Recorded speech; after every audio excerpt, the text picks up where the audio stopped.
Amigos de Radio Victoria o con esa televisión, a continuación vamos a conversar con Vladimiro Mujica, vicepresidente de Benamérica. Todas las semanas tocamos tópicos distintos, muy políticos ellos, pero yo quiero hoy comenzar en un tema que es económico y luego ir a otro diplomático. El económico es esta guerra de los aranceles. eh, Se habla de recesión muy pronto en estos países nuestros, particularmente en Venezuela, la inflación que se va a disparar de nuevo. O sea, ¿cómo percibes que estos países se equilibren si los políticos como que buscan esos desacomodos para sentirse cómodos, ellos?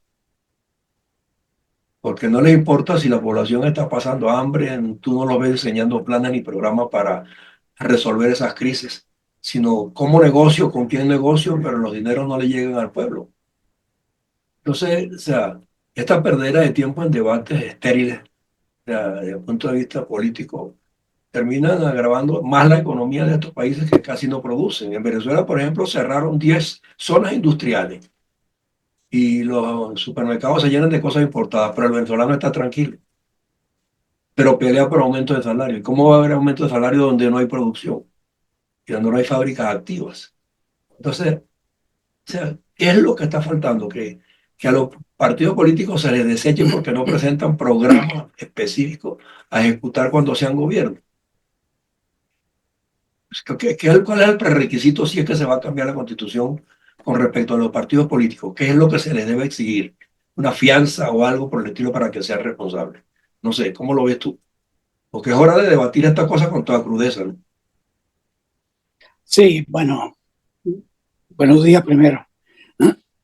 Pues tú estás preguntando una cosa que yo voy a opinar porque yo no soy experto en eso, pero voy a opinar desde la perspectiva de alguien que ha estado trabajando tiempo con organizaciones de la sociedad civil. Este, yo, como tú sabes, yo lo que soy es químico con aficiones por el tema político, el cual tengo tiempo trabajando, pero digamos, de vuelta a tu pregunta. Yo creo que, digamos, tú tocaste un universo de cosas. Por un lado, el tema de la guerra de aranceles, que me imagino que te estás refiriendo específicamente Sí, a lo que está ocurriendo fundamentalmente con Estados Unidos, México, México, Canadá, Canadá, que tenían arreglos de mercado libre con, digamos, sin aranceles, pues, sí, con los Estados Unidos y ahora también con China. Entonces, bueno, ahí hay un elemento que es muy importante, pienso yo, para tenerlo primero en consideración, que es que la primera prioridad de muchos países son sus propios países. La primera prioridad de muchos gobiernos son sus propios países. Y esto entonces apunta pues a que muchos países toman decisiones que solamente tienen que ver con sus propios intereses. Esa es una categoría de países. No es el caso de Venezuela. El gobierno de Venezuela no toma decisiones teniendo en cuenta los intereses ni de los venezolanos ni del país en mente, sino el interés esencial es permanecer en el poder y seguir usufructuando de los beneficios de estar en el poder. Entonces, eso no se puede comparar con lo que está ocurriendo en los Estados Unidos, donde las decisiones que uno las entiende o no, las comparte o no, pero son decisiones de un gobierno que tiene en principio el interés del país en mente a su propia manera. ¿Okay? El gobierno demócrata lo tenía de otra forma, etc. Entonces, ¿qué pasa? Que cuando tú lo ves desde esa perspectiva, entonces el tema de la guerra de aranceles, que afecta a todo el mundo, tiene su origen primario en los intereses específicos de un país. Y eso es legítimo y sin embargo, visto desde la perspectiva global, por ejemplo, yo estaba leyendo, por otra razón, esta mañana, la Agenda 2030 de Sostenibilidad de las Naciones Unidas. Decía en un informe del año pasado del secretario general de las Naciones Unidas, una agenda que incluye sostenibilidad, eliminar la pobreza, que aumentar la igualdad en el mundo, etcétera, etcétera. Son 17 objetivos de la Agenda de Sostenibilidad de las Naciones Unidas. El secretario general de las Naciones Unidas, en un informe el año pasado, señalaba que solamente 17% del total de objetivos habían avanzado de manera importante, más del 50% no habían avanzado o estaban en el retroceso, y el resto estaba prácticamente en el abandono.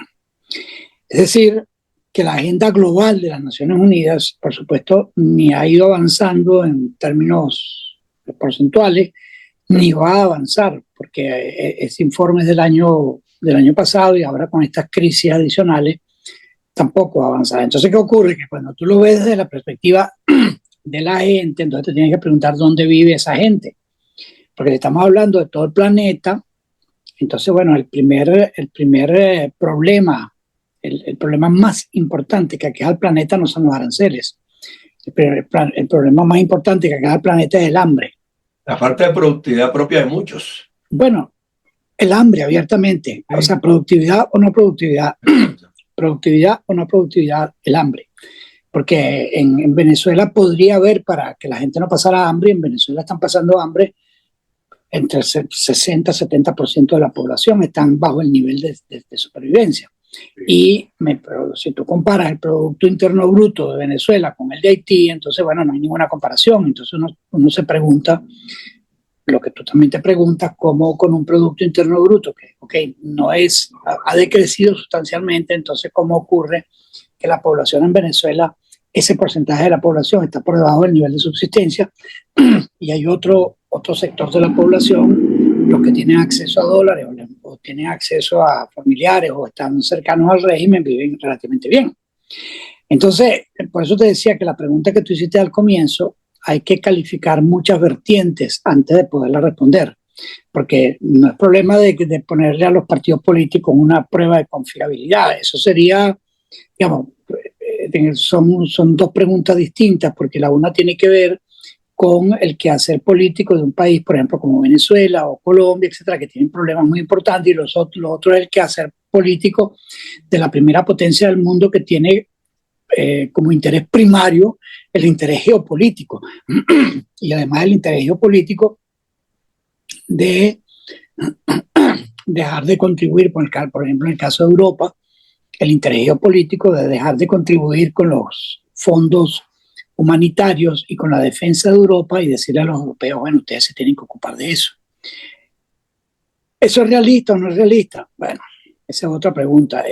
Pero lo cierto es que esas decisiones del lado norteamericano tienen consecuencias prácticamente en todos los aspectos de la vida del mundo, y sobre todo en todo el tema que tiene que ver con ayuda humanitaria. Entonces, claro, viene otra consideración. Es que mucha gente se pregunta, ¿es la ayuda humanitaria la solución a la pobreza en el mundo? Respuesta. Parece que no, porque los que es que parece... Los que se han dado se está determinando que se despilfarraron y se usaron indebidamente. Bueno, nuevamente. Por eso hablo de los políticos de cada región. Nuevamente, esa es una acusación, en el caso de USAID, que tú te estás refiriendo. Sí. Esa es una acusación que no ha sido adecuadamente sustentada, y se han tomado decisiones sobre todo el programa que ahora están empezando a ser objetadas por muchos autores, porque ese programa, que es uno de los programas esenciales en ayuda humanitaria de los Estados Unidos, atendía a muchas organizaciones dentro y fuera de los Estados Unidos. Entonces, cuando se hace una acusación genérica y se pretende involucrar a todo el mundo, entonces, bueno, tú corres el riesgo de actuar de acuerdo al interés nacional, como lo percibe el gobierno, pero también de cometer graves injusticias. Y entonces, claro, muchas de esas injusticias terminan por operar como un efecto boomerang, porque eso se traduce a su vez en que los países donde se tenían programas de apoyo, entonces empiezan a retroceder aún más, y de modo pues que la presión sobre los países más ricos aumenta, la presión migratoria. Es decir, el fondo del asunto es que si tú pretendes realmente tener una preocupación global por el destino del planeta, que es lo que se expresa en la Agenda de Sostenibilidad o de Sustentabilidad de las Naciones Unidas, tú tienes que tener una visión global de cómo no es redistribuir el ingreso, porque es que esa no es la pregunta. La pregunta es cómo crear oportunidades para que quienes no las han tenido puedan desarrollarse, porque bueno, tú te lo planteas como la redistribución del ingreso, entonces mucha gente pregunta, bueno, ¿y por qué la redistribución del ingreso es la solución si a quienes se les está entregando ayuda no contribuyen a ese ingreso? Entonces no es problema de quién fue el huevo primero o luego la gallina, porque entonces no llegamos a ninguna parte, sino entender que la labor, como yo la veo, del mundo más desarrollado debería ser contribuir a que el mundo menos desarrollado crecieran oportunidades para que esas enormes desigualdades que están se superen con contribución importante del propio trabajo de la gente y no con ayuda humanitaria. Ahora bien, quienes están detrás de la ayuda humanitaria te van a responder de inmediato, bueno, ¿y qué tal si ocurre una catástrofe? ¿Qué tal si ocurre una guerra? Ah, bueno, en esos casos extremos hay fondos de emergencia para ellos siempre. La ayuda humanitaria es indispensable y tú no la puedes supeditar a si Estado A invierte, a si Estado A se le regresa cantidad B, porque entonces eso pasa a ser un problema de solidaridad humana y la solidaridad humana difícilmente como le respondió en la carta muy importante que escribió Baguenza, Valesa, como le dicen en Occidente, Valesa, sí. Sí, que escribió una carta muy importante señalando sobre el caso de Ucrania, que tú no puedes equiparar el valor de la gente que está defendiéndose de una opresión con cuánta ayuda se le entrega a esa gente, porque el mismo argumento podría haber operado durante la Segunda Guerra Mundial. Para derrotar a los nazis hubo que invertir todo Occidente y bueno, a la alianza en realidad de los nazis con Japón e Italia, hubo que invertir una cantidad enorme de dinero que nunca fue recuperada. Sin embargo, por ejemplo, el caso de Alemania y de toda Europa, el Plan Marshall, que fue destinado específicamente a la recuperación de Europa, permitió que Europa despertara del gran hueco donde estaba metida como resultado de la guerra y permitió que se recuperaran Italia, Alemania, Francia, países escandinavos, los que habían participado pues de manera bélgica en el esfuerzo de la guerra. Entonces es un tema sumamente complejo que no se puede decir esto, por eso te estaba diciendo que este tema de la guerra de aranceles, si tú lo ves desde ese ángulo solamente, entonces tiene la connotación que te mencioné antes, pero si tú lo empiezas a ver en el marco mucho más general, entonces tiene otras implicaciones, pues. Claro, yo te lo comento porque es que uno se pone a ver luego que cuando la solución no es particular de cada país en cuanto al aprovechamiento adecuado de sus recursos y lo que genera, sino lo despilfarra o lo tira por la borda, al final siempre hay que buscar un culpable, ¿no? Y la culpa es de los Estados Unidos. Pero tiene el caso de la OEA, donde se diseñó una organización multilateral para defender los intereses regionales de América Latina. Y sin embargo, cuando en América Latina algún gobierno se sale de los cauces democráticos y perturba al vecino, o sea, ese organismo no funciona. Y hoy se está haciendo una elección nueva de un secretario general que de alguna manera está consiguiendo el apoyo de un montón de gente que se dice que son demócratas, pero este señor viene de un ala izquierdista y radical supuestamente de Surinam. Y si uno se pone a ver en esta circunstancia el aspecto democrático, entonces ¿quién lo va a defender de ahora en adelante? Bueno, es una pregunta muy importante, ¿ves? Porque la OEA, y sobre todo bajo Está cayendo en manos del izquierdismo, puro y declarado. Claro, la OEA durante el periodo de Almagro, bueno, tuvo un papel importante y la OEA desde su fundación ha tenido un papel importante en el tema de... Pero los perturbadores para que Almagro no tomara decisiones fundamentales o la OEA en su mando fueron estos países del CARICOM, del que forma parte Surinam y ahora se le está premiando con la Secretaría General.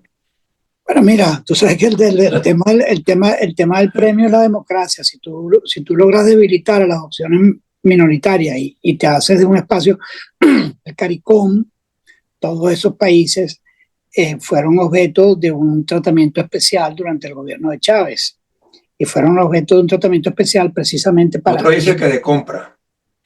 Bueno, tratamiento manipulación. Especial. Bueno, está bien, tratamiento especial tiene todas esas... La chequera que andaba por América Latina y el Caribe. Tratamiento especial tiene todas esas implicaciones que tú estás diciendo. entre otras, el hecho de que Venezuela estaba ejerciendo un tipo de imperialismo regional, porque con las prebendas petroleras compraba en cierta manera el apoyo de todos estos países en la OEA, y eso fue específicamente lo que ocurrió. Entonces, claro, es un mecanismo perverso según el cual el que pone este tipo de recursos puede comprar afiliaciones, apoyos, etcétera, en un organismo como la OEA, y entonces a su vez la OEA, que tiene una Junta Interamericana de Defensa y que tiene una serie de mecanismos, en principio, para actuar contra los países que se desvíen del ordenamiento democrático, en la práctica no lo puede hacer. En el caso de Cuba no ha podido hacer absolutamente nada. Claro. Y en el caso de Venezuela, lo que ha hecho, bueno, es muy importante lo que se hizo en la gestión de Almagro, pero no llegó de ninguna manera a que se pudiera invocar el rol de la Junta Interamericana de Defensa en una cosa de ese tipo, ¿ves? Ni la Carta Democrática siquiera. Y ni la Carta Democrática tampoco, ni el principio de no agredir, el principio de... Entonces, y lo mismo tú puedes decir de las Naciones Unidas. Las Naciones Unidas empezó como un organismo rector de la recuperación de los derechos humanos después de la Segunda Guerra, etcétera, y ahora se ha convertido en un organismo que está controlado por la mayoría. De vistas gordas, como dice. Bueno, lo que pasa es que tú tienes el Consejo de Seguridad, pero al Consejo de Seguridad, la cosa que llega al Consejo de Seguridad, donde tienen veto, bueno, Francia, Rusia, China, Inglaterra y los Estados Unidos, son 5 países que tienen veto en ese Consejo. Las cosas que llegan allí que no se corresponden con los intereses geopolíticos de esas 5 potencias, por supuesto, entonces son bloqueadas. Y por otro lado, ahora vimos una votación que despertó muchas interrogantes, una votación donde Estados Unidos votó con el gobierno, con Rusia, para impedir que se aprobara una carta, una resolución de las Naciones Unidas en relación a Ucrania, y que fue apoyada por la gran mayoría de los países del mundo. Entonces, tú tienes estas cosas que son tan complejas y dispares, y que van de vuelta a lo que tú mismo señalaste, que es la responsabilidad de los ciudadanos de cada país en intentar que sus gobiernos defiendan estos principios que parecieran principios inalienables, pero no lo son, como la defensa de la soberanía, la defensa de la democracia,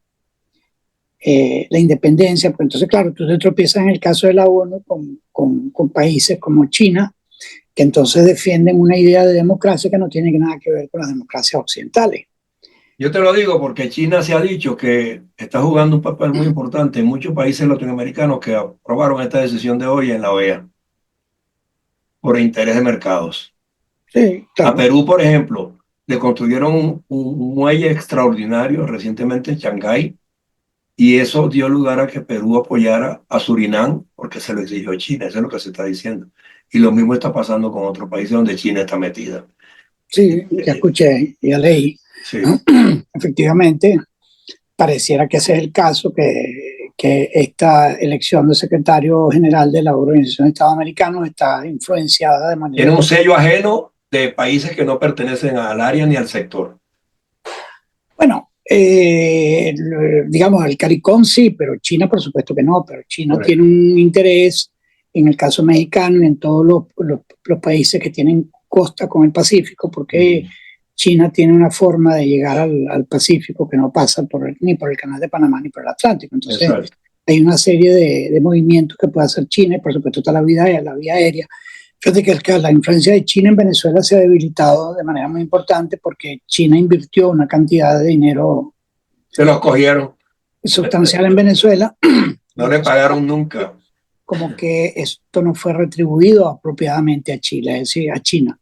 Es decir, que el tema de que yo invierto y quiero que me paguen mis inversiones también ha operado de manera muy importante en el caso de las relaciones con China y Venezuela.